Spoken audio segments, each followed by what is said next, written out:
Soaring the skies that had always been beyond his reach, he felt like a champion. His feet kicked the clouds. His arms were bound in the feathers of his father's labour, which a little while later would be ashes and vapour.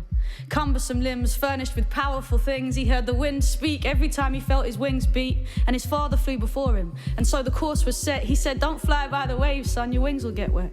But don't fly so high that the sun melts the wax." He said, "Stay on my path, son, follow my tracks." But Icarus, enamoured by the feeling of flight, he just had to fly higher and get closer to the light. The sun was hot against him as he carried on ascending. He felt strength in him increasing like the heat that was so tempting. But beneath him was the world he left behind in search of better things. are. To achieve that freedom, he had to sacrifice everything. I told him, Icarus, come down from the sky. You're flying too high. Icarus, heed your father's word, this ain't your territory. No one even noticed as he splashed and hit the seabed. And I wonder what he saw before he fell. And if he needed our help, would he have asked for it? Probably he wouldn't, cause probably he thought he was invincible. He weren't, though, in principle he burnt. He smouldered in those myths so that we who never flew before can learn from what he did.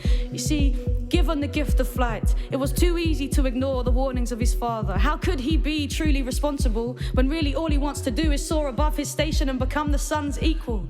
But the sun can have no equal. Poor Icarus, that flicker in his eye, that distant picture in the sky about to catch the light he saw.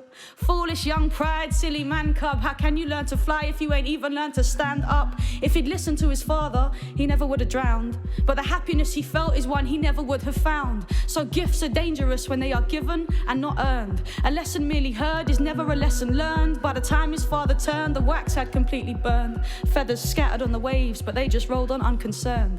But for that small moment, before he fell into the sea, Icarus the headstrong had been completely free.